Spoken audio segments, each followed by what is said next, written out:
કાજુના કટકા ને બદામના બટકા ખાવામાં રાખો હવે ખટકા સમસમ શેઠે શાક મને આપ્યું. હું તમને કહું વાટકા બોલાવ્યા કઈ જાય વેટકામાં હું છે? શેનું શાક છે આ શાક જ છે પણ શેનું શાક છે કઈ જાય? કઢી ખોટી વાત, તો રીંગણાનું શાક ખોટી વાત. મોંઘું શાક છે.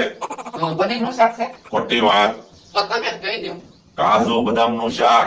હે કાજુ બદામનું શાક તો ક્યાંથી લાવ્યા સમસમ શેઠના ઘરેથી હે હું બકાલું લેવા જતો હતા ને તો સમસમ શેઠ ડેલે ઉભા હતા. મન કે બકુલ કઈ માં છું? મેં કીધું કાંઈક શાક ગોતવા જાઓ.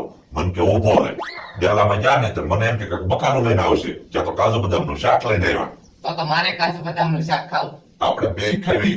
હે આ ક્યાં કાજુ બદામનું શાક છે હવે કાજુ તો છે જો તો ખરી. હવે ઈ લહણની કળિયું છે જોવો તો હે હા? તો શાક શાનું છે? કઢી છે જો બોલો જો સમસમ શેઠ ને એ કઢી ખાય. તો પૈસા ભેગા થયા હોય ને મને તો એમ કે કાજુ બદામનું શાક ખાતા છે ત્યાં તો એ કઢી ખાય. ભાઈ હા લાવવા 50 રૂપિયા શેના? મારા સાયકલની બ્રેક નખાવી છે. તે તારે સાયકલ ને બ્રેક નખાવી હોય તો હું થોડા 50 રૂપિયા આપું? લે તમારી બધી વસ્તુ લેવા જાવ એમાં મારી સાયકલની બ્રેક તૂટી ગઈ. હવે હું કાંઈ 50 રૂપિયા નથી દેવાનો. હું બકાલો લેવાનો વિચાર કરું ત્યાં કે લાવો 50 રૂપિયા. તો હવે તમારું કાંઈ કામ ન કરો. જોયું? પતંગ કકાની કેવા પૈસા વાળા છે. પતંગની ફેક્ટરી છે તો એ બ્રેક નખાવા પૈસા મારી પાસે લેવા આવ્યો. તો પૈસા વાળા થયા હોય ને એ તારું હાસું. મને તો લાગે આપણો જ હાથ છૂટો છે. કેમ કે કેમ હું 15 વર્ષમાં 15,000 રૂપિયા વાપરી ગયા છું.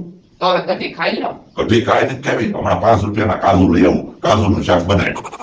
એ 5 રૂપિયાના કાજુ ન આવે બકાલું લેતા આવજો બેસે ટમેટા ખાઈને ટમેટા વેચવા જાવ કે વેચીને આવીને ખાવ? હું ગામમાંથી તેલનો ડબ્બો લઈને